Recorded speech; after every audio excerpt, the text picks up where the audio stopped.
Peter Insoul from Cambridge, or near Cambridge, I should say. But you've had a lot to do with Barmouth, haven't you, Peter? I have, yes. We come back. We try to come back every year. Yeah. But it was my mother who was evacuated here, and her mother. They came to stay here during the war. Ah, yeah. So, from where? From London? And from the East End of London, yes. Yeah. Yes, that's so she right. got to know Barmouth intimately, and absolutely. You've been coming back ever since. Yes, in fact, one of the things that we will say that it very nearly broke their marriage. Actually, my grandparents, because having spent 5 years here in Barmouth, she didn't want to go back to London. Oh. She'd made friends and stayed, but as a family, we've kept the tradition going. And Yeah. we keep coming back. So. And you were, I don't know, but you were an illustrator, and you're working on a book. Yes. Could you tell us about the book? It sounds interesting. It's about Barmouth, isn't it? Well, yes, that's right. I mean, it's primarily about my grandfather's life in Stratford in East London, but he got leave from time to time and was able to come back up here to see his wife and daughter. They never went back during the war. Oh, right. So they stayed here. Yeah. And he used to come out and have a few days break from the nonsense. This is your mother and your nightmare. sister. And this is my mother and my late grandmother. Oh, I see. Oh, right, I understand it. And Grandpa came back here. And the story really in the book is the sort of wonderful contrast between the madness of a city at war and the peace and the safety and the sanctuary of Barmouth. And how far into the book are you? Well, I want to produce around about 35 to 36 illustrations for the book. And I'm roughly about halfway. Right. But it's taken me 6 years so far. When did you do the last one? Well, actually, I've been working on the most recent one this afternoon. Oh, I because see. I brought the materials with me because the weather forecast was not too good, and I thought I've had a sort of a bit of an artist's block for the last couple of years. Yeah. Well, sort of more or less a couple of years. Yeah. And I thought I've got to break the cycle. So I thought happens actually just having a change of place and to be here and to sort of absorb the colours and the atmosphere and the feeling of being here, I thought it might. So the picture you're working on is a picture about Barmouth to go in the book. It is a picture to go in the book. Yes, it is. Tell us about the picture. What's going on in the picture? Well, it's the problem I've got at the moment is a rainbow, and they are phenomenally difficult to illustrate because the rainbow is a source of light. It was actually it was in the latter stages of the war when I think most people were most people were very, very tired. It was a long haul, although the Blitz had sort of slipped into the past. There were very few air raids. And then the Battle of London started with the flying bombs and the rockets.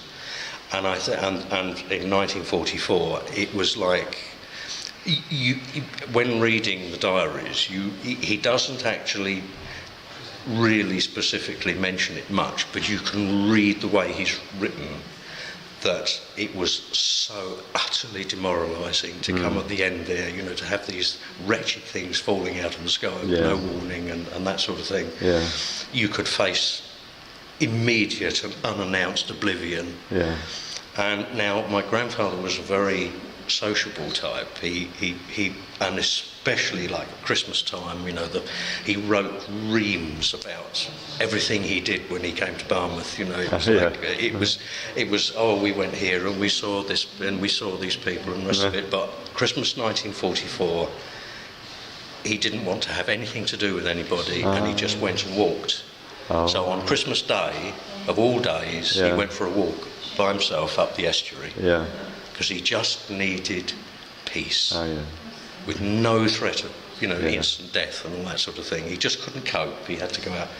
And I've collected weather forecasts and things like that, so we know what the weather was like. And Barmouth here enjoys this sort of wonderful microclimate. So when the rest of the country may be completely socked in, Barmouth can have sunshine. Yeah. And I thought, well, the sort of weather conditions, they should be right. So it's looking up the estuary on the old Aberamvra Road. Yeah. And I thought, it would be lovely to have that low sunlight, with the sort of everything clouded, and you can just about make out. It's one of the most spectacular views, really, isn't it? Looking up the estuary at that point. And 2 years ago, I started the picture, and it was a Christmas Day afternoon that he went for the walk. And I went out into my parents' garden in Cambridge, and I looked up, and there was the long, low sunlight.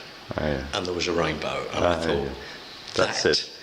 is the picture for the book. Okay. God, that's just got to be it. I thought that's what we'll do, but I've left it for a couple of years because I thought, I don't know that I can face that rainbow. I haven't been feeling very rainbow-like, so I'm having a go.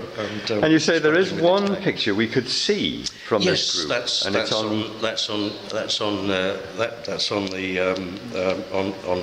Hugh Roberts. Hugh Roberts' website. And that's on his website. Okay, well, we'll have a look at that. It's moonlight on the promenade in the blackout. Yeah.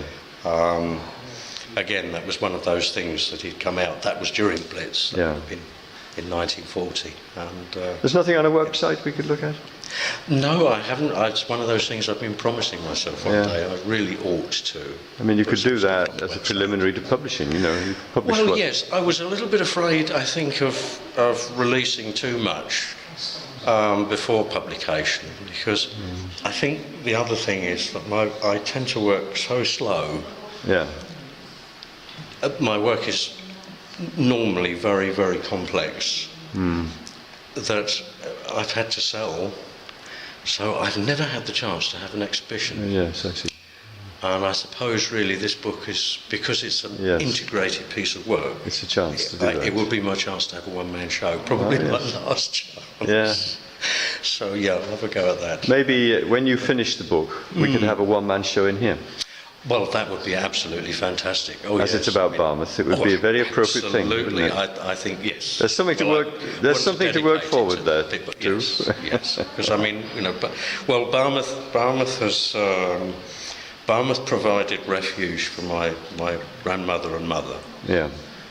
And it has provided us also. I mean, the friendship that we've found and made here in Barmouth over the years as a family, I think, is something that.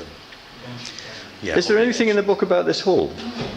No, I'm afraid there isn't. My grandmother was a church organist, but they were down at the Presbyterians, wasn't it? That's right. So she was down there. Right, okay. But of course, they may well have come up here. I mean, what things went on here?